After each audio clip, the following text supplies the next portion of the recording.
Well, it just finished. I'm really impressed with how that turned out. Mind you, this is printed with PETG and not PLA.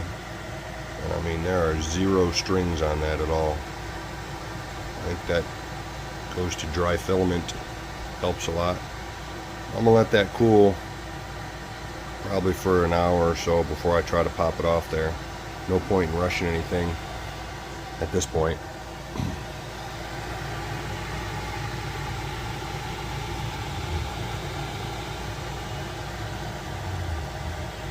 Turned out really good. Now, gotta print one for the other side. Another 2-day print.